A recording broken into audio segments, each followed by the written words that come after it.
Everyone, and welcome to episode 1 of Ink and Intrigue. If you're unaware, this is where I will be talking about different true crime cases, current event cases that interest me. Eventually we'll do some political commentary, not in this episode. This first episode is actually about a little boy who went missing in February, and he still hasn't been located. They did find part of his blanket, but not him. And it's kind of a wild story. And just in advance, sorry for the glare. It's what happens when you're blind. I'm not entirely sure how to fix that. I'll try to come up with a solution in the future. So, first thing I want you to do while we just jump right into this, I want you to shut your eyes and think about, for a moment, about your favorite little human who's between 2 and 5 years old. Maybe this, and if you don't have anyone that age in your life, you can think back. Maybe this is or was your child. Maybe it's a niece or a nephew or a younger sibling. Maybe it's a grandchild. Maybe it's a cousin.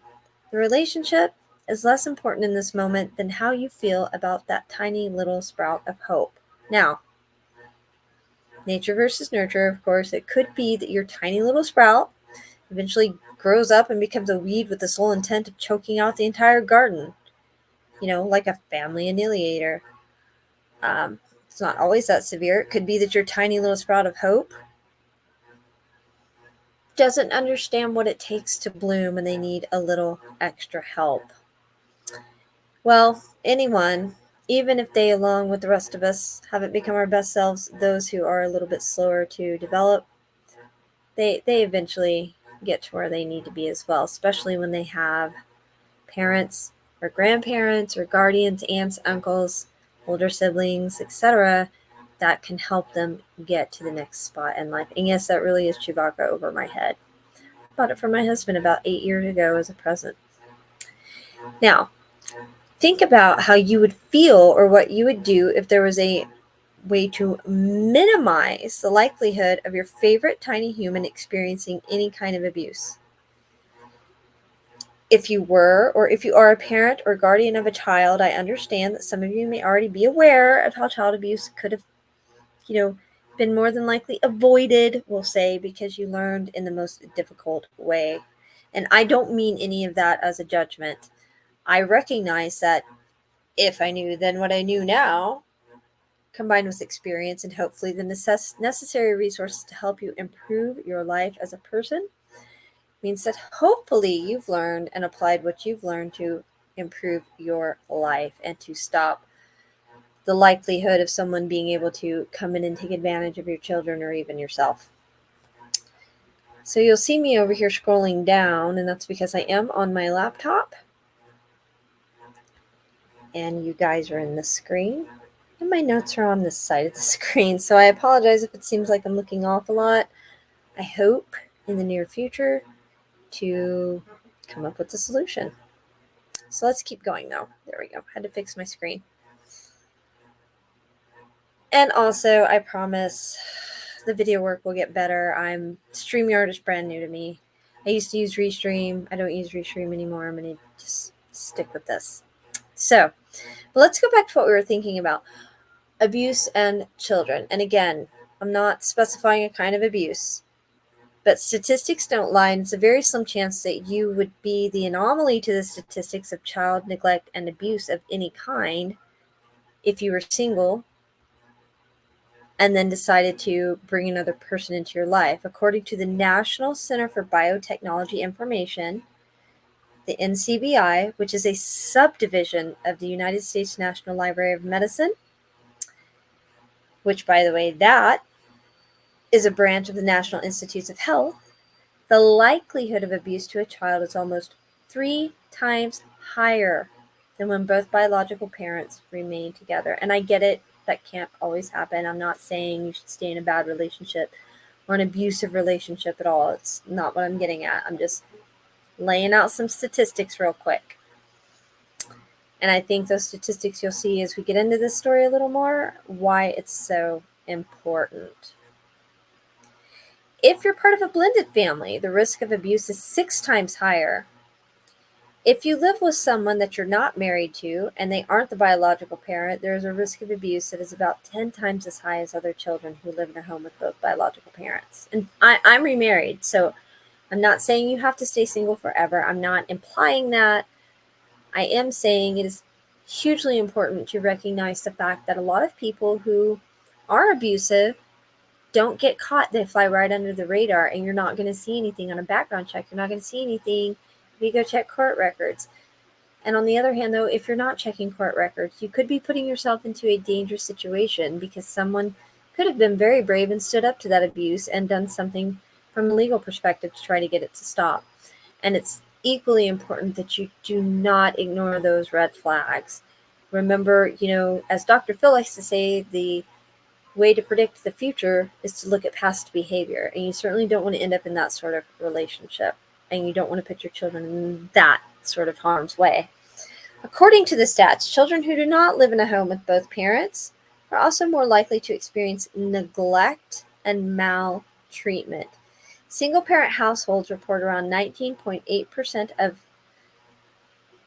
let me reread that sentence, households with a single parent have 19.8% higher risk of neglecting a child.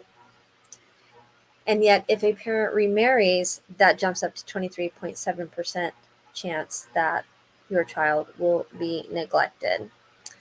So, put yourself in this situation again. What would you do if you had a 3-year-old and your 3-year-old was still in diapers? It's your firstborn child, still in diapers, which, by the way, is common. A lot of the times, firstborn children or only children don't always potty train as quickly, and they don't always speak as quickly. Now, some firstborns, they will blow you away, though, with their vocabulary. It's amazing. I know that my oldest son, who turns 26 in June of 2024, he would say single words here and there or throw a little sentence together here and there, but he wasn't a talker. And that, he was, this is probably 2001, and one day it was morning and he had a toddler bed, and he got up and he came into my room to let me know he was awake, and he shook me awake and just started talking in full-on paragraphs, and it was just like, what is happening? And then the middle child, who is 23, he decided, potty training wise, he was about 18 months old. No, he wasn't even that old. He was, 15 months old maybe. And he came out of the bedroom that he shared with his older brother with a pair of his brother's clean underwear and took off his diaper and said, no more diapers. Big boy now, which, no sweat off me. Diapers are crazy. So think about it, though. What would you do if you have a 3-year-old child? Think about being a single parent. The other parent is incarcerated for claims not related to that child. Single parenthood is indeed the toughest hood, regardless of whether you're the child's mom or dad, or even a grandparent, an aunt, an uncle, a guardian, a sibling. My 2 older sons are involved with Yuri quite frequently, and it's really good for him. So what would you do if said 3-year-old was giving you what you believe to be as an attitude or, an extended version of the terrible twos? I know from personal experience that part is a real thing. My middle son went through the terrible twos. From the time he was big enough to walk up until he was about 5 years old. Part of that did end up being related to his tonsils and adenoids. And once we got those yanked out when he was about 5 and he got all healed up, it was great. So what would you do if someone takes advantage of you, allegedly? Everything is allegedly. Nothing has been proven guilty. No one's guilty yet in the court of law. While you had a relationship, what would you do if someone takes advantage of you, allegedly, while you were in the relationship with the father of your child or the mother of your child? What would you do if that person was a suspected, or alleged human trafficker? And what if you were the victim, the alleged victim of said activity? Now, allegedly, according to some of the news reports, and I will make sure that all of my sources are at the end, listed in the description of the video, to some news reports of what happened to Elijah's mom, Katrina Bauer, at the hands of Jesse Vang sometime back. All the while, Elijah Vue's father, said, paraphrased, he will take care of Vang because of what happened. But the issue is that Jimmy Vue is in prison, and he is still in prison. Of course, I know people can still get things done from behind bars, but I'm speaking more about Bauer's odd behavior of trusting a man that had allegedly human trafficked her, but she trusts him with her 3-year-old son? That makes no sense. The math definitely doesn't math. Would you, taking everything you know now, would you hand your child off to someone you aren't really with, that you have a situationship with, and not make it a point to see your son? And what if the other person decided to use some unorthodox methods to teach your child respect and to turn your 3-year-old into a man? He's 3. He has plenty of time. Let him be 3. Would you leave your son with someone who, again, is an alleged human trafficker? I wouldn't. And I'd like to think that most other people wouldn't either. But oh no, not Katrina Bauer. She thought this was a great freaking plan. Would you swoop in and remove your child from that person's alleged care? I hope so. As a mom, I can't imagine having left any of my sons at that tender age with someone they didn't know and I didn't have a solid relationship with. And even if I did, it wouldn't be in a situation where this person would be in charge of disciplining my child. And my child certainly would not stay there without me. I was a little bit of one of those, helicopter mom really isn't the right word, but I always definitely was the house where all the other kids would come to spend the night. My sons had 1 or 2 friends. I would allow them to go spend the night there, but most often everyone came to our house. Humanity sucks. So, would you ever leave your child with a person who allegedly trafficked you? And I know I already brought that up, but common sense says no. But where is Elijah Vue? Where is her 3-year-old son that she left there? And by the way, just so I'm clear, we're not talking about 17-year-old parents or 18-year-old parents, 20-year-old parents, 21-year-old. We're not talking about super young parents. And I'm not saying if they were super young that would be some sort of excuse, because it most certainly would not. However, there would be less life experience there and probably less guidance to help them make the right decisions, okay? So just so you know, according to an article, and I will make sure and have it credited, it's People magazine. Katrina Bauer is 31 years old, and Vang is almost 40. He's 39. And again, that's according to People magazine. We're talking about whole ass adults with real life experience that are pulling this crap. So, this is the story of missing 3-year-old little boy in Wisconsin, Elijah Vue. And I did find a really great timeline that I'm going to share with you. Elijah Vue was born to his mother, Katrina Bauer, and his father, again, it's Jimmy Vue. Jimmy Vue is incarcerated still. And according to WISN 12 News, there are documents that show a not-so-great relationship between Vue, Bauer, and Bauer's situationship man, Jesse Vang. I mean, think about it. If your significant other came to you saying, hey, this person trafficked me or tried to traffic me. Sorry, guys, I got to get my legs adjusted. There we go. Hopefully. First stream nonsense, am I right? Anyway. According to that news article, there are documents that show a not-so-great relationship, like I said, between Jimmy Vue, who's in jail, Katrina Bauer, who remains in jail and needs to remain there, and Jimmy Vang, the situationship man. What strikes me as a "are you ducking kidding me" is the fact that according to this article, again, Vang has an alleged investigation from November 2015 of sexually attacking Bauer and then trafficking her as well. According to the timeline put together by Brittany Schmidt of ABC2 on WBay.com, Elijah was dropped off by his mother to Vang on February the 12th. Now, please keep in mind that we're talking about Wisconsin in February.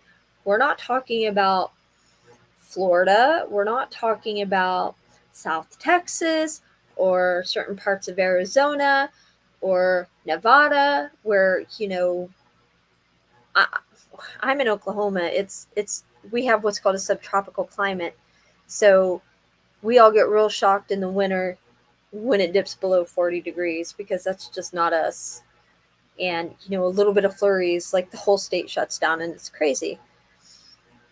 Now, the purpose of dropping him off was because she wanted help with her 3-year-old son to become a man.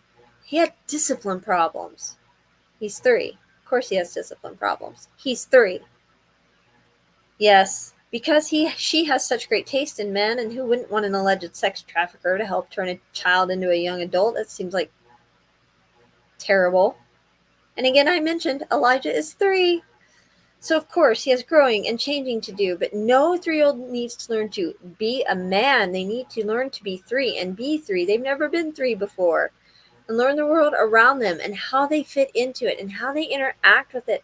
And I don't mean fit into it like, oh, fit in or you're an outcast. I mean just kind of finding who they are and what they're interested in and how they individually operate within the world, with both the world at large and then their smaller confined world of their home with their parents or the other people that are with them. And I'm telling you guys, when I read that, I rolled my eyes so fucking hard. I am positive I saw my brain stem. But that's who she chose to leave her child with, someone capable of very bad things. Out of that 2015 investigation into Vang, the state dismissed those charges because the feds decided to indict him. I don't know about y'all, but I know I couldn't leave my child with someone who had trafficking charges or any sort of sexual offense charges, even if those charges were almost a decade ago. One thing I found odd while researching this case and the players within it, Elijah's father was allegedly the head of a hierarchy in an Asian gang in which Vang was under him. That's according to the WSN 12 News article. That, again, put it in my references. So now it's February 13th. Bauer meets up with Vang, who takes Elijah to Two Rivers, Wisconsin, to correct these so-called disciplinary issues. What's the rest of us refer to as being a toddler? Maybe?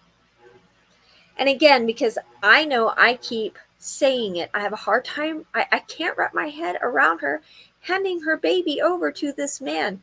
But wait, there's more, just like Billy Mays says. It defies common sense that Bauer would leave her son with someone of that character. So February 13th, it's about 9:30 at night, Bauer contacts Vang for all things a booty call. So now you've got this chick that is still sleeping with the dude that tried to traffic her, or who did traffic her. I don't know what happened. I know that feds say there was an indictment. I did not read the papers. I did not look for it. I'm more concerned about Elijah, and I will give you guys my 2 cents at the end. So she's going over there for a booty call, not to see her son. Now, multiple reports discuss how Elijah would get upset seeing his mother when she would come to Vang's apartment. I mean, but wouldn't you if you just been handed off to this guy? So Bauer and Vang solved this alleged problem by her sneaking in to bump uglies and then leave so that her son wouldn't see her. I'm a mom of sons, and I cannot fathom leaving my son with someone who had allegedly harmed me. What would they do to my child? Oh, and according to the article by Brittany Schmidt that I had mentioned earlier, Bauer left her autistic daughter in the car alone during the booty call. By the way, it was nighttime, and the temperatures were below freezing. So she caught a charge for that. But who in the hell leaves their autistic child alone in the car? I didn't even leave my neurotypical children alone in the car till after they reached double digits. Unless, of course, I had the key and it was a nice day. The windows could be unrolled. But I took the key out with me and I would go into the post office. We lived in a little town at the time. Our mail went to a post office box. And I would go in and I could see the car from there. But I have the keys in my hand. And the boys would be all excited. Ooh, yeah, they get to stay in the car like a big kid. But there was less risk. I never in a million years would have left either of them as when they were little.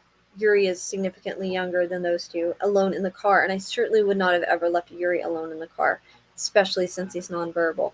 He's almost 15, and I will not leave him alone in a car. I will not let him out front by himself. I go with him or his dad goes with him, because you just don't know what weirdos will do in this world. So, let's see.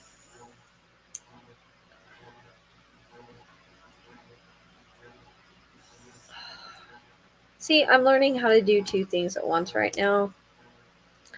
While Bauer was there, she took a picture of a sleeping Elijah, and that was around 3 a.m.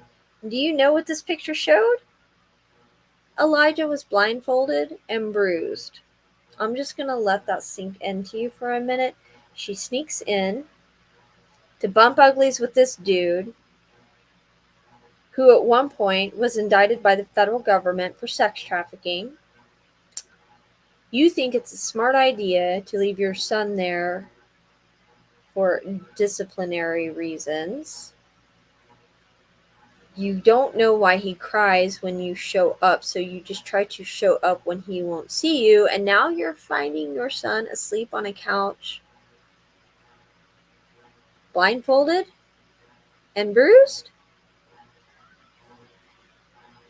Man. I'm telling y'all, when God made the line for trains and one for brains, Bauer clearly got into the wrong line and accepted a train wreck instead of common sense as a parent. I mean, my mom sucked too, so I know a thing or two about 500, I know a lot about crappy moms. On February 15th, Vang allegedly sent Bauer a photo of Elijah in a sagging diaper, standing in the corner with his hands appearing like he's praying. So I don't know if it was like this or like this, because, they didn't really specify. I guess this part and this part doesn't really matter so much, but imagine just a saggy, wet diaper or dirty diaper that no one has changed, and he's 3, so it's not like he's going to change himself, although he could be taught to help clean up his mess a little bit. But I have a feeling he wasn't about that life. Then February 16th rolls around, and she tells the authorities that she left Wisconsin Dells around 6 p.m. and she went to Manitowoc around 11 p.m. She went again that night to knock one out with Vang, and Bauer stayed there till about 2 a.m.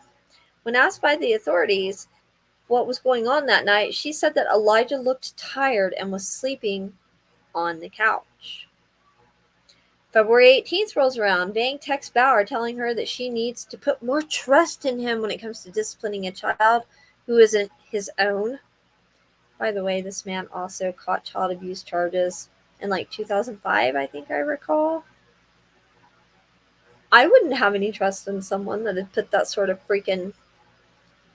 Oh my God, just no. Just no! In a non-committed relationship, no less. Look, I care very little about whether someone decides to go into a relationship such as marriage. However, some guy that allegedly trafficked you and now wants you to trust him? Christ on a cracker. That would take an archdiocese recognized miracle for me. I don't care when the abuse charges took place. So now we're at February 20th, 2024. Vang contacted the authorities to let him know that he couldn't find 3-year-old Elijah. Elijah that had been in his care, in his custody, in his apartment for days, if not weeks at this point. I can't recall if it had been over a week. According to Vang, he left the little boy standing by his bed, Vang's bed, praying, and Vang fell back asleep after dropping off his older child to school. So yeah, and when he awoke, he alleges he has no idea where Elijah went, and 4 months have passed. And other than the recovery of part of his blanket, no one has found Elijah.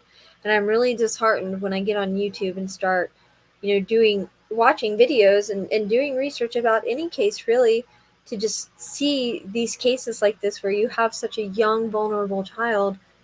The blanket's recovered, but he isn't. And he was left with someone who was indicted for trafficking. And y'all are trying to figure out where he went? Good fucking luck. So like I said, Katrina Bauer had left her little boy with Ving in an effort to turn this into a man. And I hate to break it to her, but statistics show that men don't fully mature until 30s, but clearly he's really freaking slow. And I'm not saying this would have been somehow better if, Ving... I just don't see it could have gotten better at all. I know what I wrote here, and I disagree with what I wrote now. I'm saying some people just aren't where they need to be psychologically, intellectually, and maybe they don't need to be taking care of children to discipline them or to teach them to be a man. And if you're going to have someone teach your child to be a man, shouldn't it be a good man, a real man, not someone who bruises and blindfolds your child? I mean, here are some of the punishments this kid went through. Cold showers for misbehaving. Okay, for the record, I take a cool shower every day because it helps me wake up. But a cold shower? Hell no. I'm not Wim Hof. I'm not taking cold baths or showers. And 3-year-olds I don't think need to take them either. And of course he misbehaved. Elijah was only 3 years old. He made Elijah stand in timeout for up to 3 hours. Now, if you know anything about early childhood or early childhood development or disciplinary tactics for very small children, time out 1 minute for each year. We actually still use timeout here with our 15-year-old, well, he's almost 15, special needs son. Of course, we don't make him stand there for 15 minutes. I think the most we let him stand there is 3. But that's not the point. Hours. Standing there for hours. Kids do not have that sort of capacity. He would also make Elijah stand for hours near Vang's bed and pray. Also, Elijah only received 1 diaper change per day. Yeah, I know. When a child is 3, sometimes it may seem off when they're not potty trained, but like I said earlier, the oldest child or an older child, an only child even, may take longer to potty train, let alone talk. It doesn't necessarily mean anything is wrong with them. It's just that, like, you take my middle son, he had his older brother to look up to see all of the things that were getting done that, a big kid at the ripe old age of 3.5 or 4 would do. And so that's what he wanted to do. And, then there are things like developmental delays. We went through that with Uriel during potty training. It just took longer. It happened, but it took longer. But we also changed him more than once a day. One of my sons had some developmental delays. So, yeah, I mean, he was close to 4 by the time we had him fully potty trained. He has what's known as pervasive developmental delays, if you're wondering, and that's just a fancy, that's fancy and fun, fancy way of saying he is on the spectrum. Now, Vang is charged with chronic child neglect, according to another article.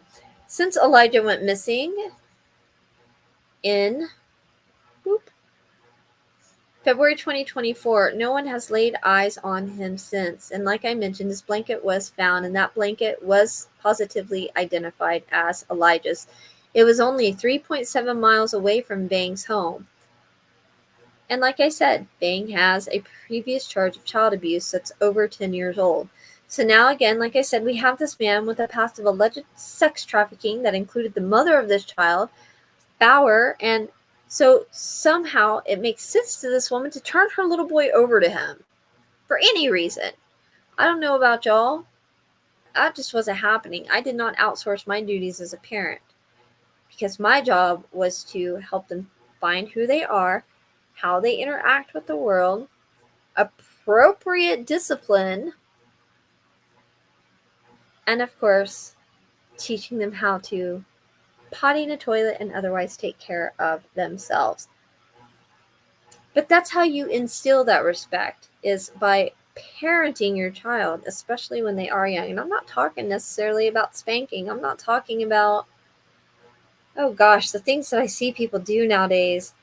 I'm talking about reasonable punishments based on age and ability. So, I don't get it. The only fear they should have is, a timeout corner or taking away a toy for discipline. All 3 of my sons are alive and accounted for, with one being almost 26, working for a federal contractor. One is 23 and works in drug testing for probation. And my sweet little Yuri, who turns 15 this year, receives discipline despite having pervasive developmental delays. And he recently finished 7th grade with 4 A's and 2 B's.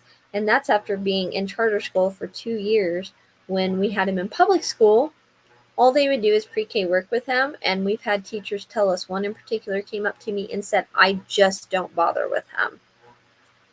It is the mother's job, and the father's, but, with Trina Bauer. So the story being what it is the mother's job not to outsource her parenting.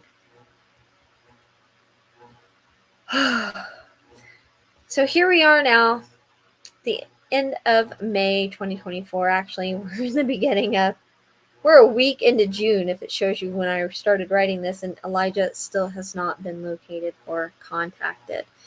If you know anything that could help, contact the Two Rivers Police Department. The phone number for their tip line is 844-267-6648. I hope you guys really enjoyed this little quick recording that I'm doing. I promise I'll get better with StreamYard in the future. I'd like to be able to add some videos, news clips, pictures, things of that nature, but I have to figure out how to do it. So thanks for watching, and I will see you next time.